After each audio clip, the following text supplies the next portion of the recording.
بابا فرید گنج شکر ہیں، ایک دن اپنے پیر کی بارگاہ کا ارادہ کر کے اپنے استھان سے چلے، اپنی قیام گاہ سے چلے، اپنی خانقاہ سے چلے، ذکر الہی کرتے ہوئے بیابان صحراؤں میں، لگتک میدانوں میں، سنسان جنگلوں میں سفر طے کرتے ہوئے حضرات جنگل میں ایک درخت کے نیچے آ کر بیٹھ گئے، ذکر الہی میں مشغول ہے۔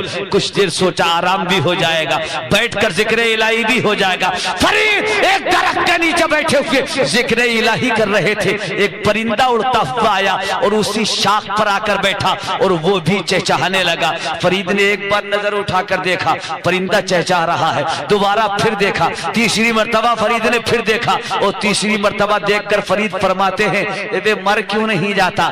میں ذکر الہی کر رہا ہوں اور تو میرے ذکر میں خلل ڈال رہا ہے، مر کیوں نہیں جاتا؟ اتنا فرمایا فرید نے، وہ پرندہ وہیں شاخ سے تڑپا، زمین پر آ کر تڑپ کر ٹھنڈا ہو گیا، مر گیا۔ ایک جملے پر مر کیوں نہیں جاتا؟ فرید نے کچھ دیر ذکر الہی کیا، اس کے بعد پرندے پر نظر ڈالی اور انہیں احساس ہوا۔ فرید سوچنے لگے فرید تم نے برا کیا، تم ذکر کر رہے تھے اپنی زبان میں اور یہ پرندہ خدا کا ذکر کر رہا تھا اپنی زبان میں۔ تم بھی ذاکر تھے، پرندہ بھی ذاکر تھا، تم بھی خدا کا ذکر کر رہے تھے، پرندہ بھی اپنی زبان میں خدا کا ذکر کر رہا تھا۔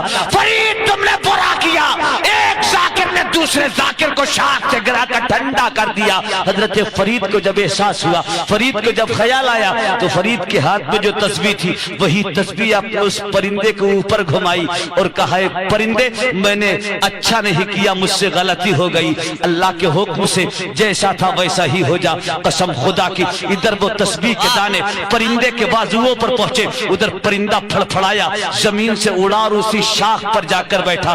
فرید اب وہاں سے آگے بڑھے تو آج ایم پی میں جو شہر جھانسی ہے بڑا مشہور شہر ہے پیارے، یہ اس دور میں ایک چھوٹا سا گاؤں تھا جھانسی۔ حضرت فرید اس جنگل سے چلے، اس علاقے سے چلے، اس پیڑ کے نیچے سے ہٹے اور پیارے جہاں آپ جس درخت کے نیچے بیٹھ کر اپنے پرندے کو گرایا تھا وہاں سے جھانسی 150 کلومیٹر کی مسافت کی دوری پر تھا۔ فرید منزلیں طے کرتے ہوئے وہاں سے چلے، جھانسی پہنچے اور جھانسی پہنچنے کے بعد آپ کو پیاس کی شدت ہوئی۔ جھانسی گاؤں کے باہر ایک چشمہ تھا، عورتیں اس چشمے سے پانی بھر رہی تھی۔ حضرت فرید ایک طرف جا کر کھڑے ہو گئے۔ پہلے کا دستور تھا، پہلے کا یہ اصول تھا، جب مسافر چشمے کے کنارے کچھ فاصلے پر آ کر کھڑا ہو جائے تو پانی بھرنے والی عورت ہو یا مرد وہ سمجھ جاتا تھا مسافر ہے، پیاسا ہے، اسے بغیر کہے پانی پلا دیا جائے۔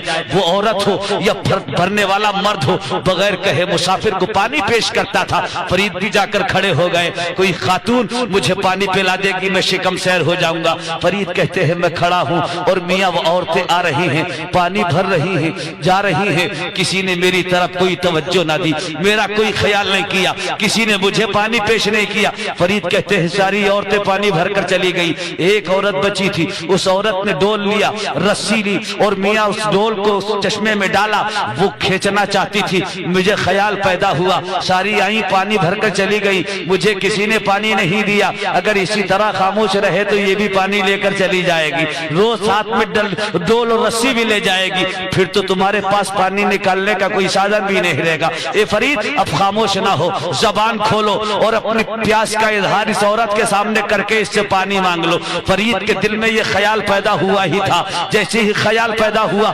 عورت ڈول کھینچ رہی تھی، عورت نے ڈول وہی چھوڑا، پیر سے رسی کو دابا اور پیر کے نیچے رسی داب کر عورت فرید کی طرف مخاطب ہو کر کہتی ہے اے فرید صبر کرو صبر۔ ساری چلی گئی لیکن میں تمہیں بغیر پانی پلائے نہیں۔ سبحان اللہ، صبر کرو، صبر سے کام لو، کہیں میرے ساتھ وہ مت کر دینا جو تم نے جنگل میں پرندے کے ساتھ کیا تھا۔ بے شک پیارے ذرا سوچئے، فرید کی پیاس تو دور ہو گئی، کیا بات ہے، سبحان اللہ۔ اب فرید اس چکر میں لگ گئے یار وہ اتنی دوری پر یہ سارا معاملہ، میری اس سے کوئی شناسہ نہیں، کوئی ملاقات نہیں، میرا جھانسی گاؤں میں کوئی شناسہ نہیں، بے شک، لیکن اسے میرا نام کس نے بتا دیا، پھر وہ پرندے کا معاملہ اسے یہاں سے کیسے معلوم ہو گیا؟ جی پیاس تو بھول گئے۔ فرماتے ہیں عورت اب پانی بعد میں، پہلے یہ بتا تجھے میرا نام کس نے بتا دیا؟ جی وہ جنگل کا واقعہ تجھے کیسے معلوم ہو گیا؟ سبحان اللہ، سبحان اللہ۔ پیارے وہ عورت تھی،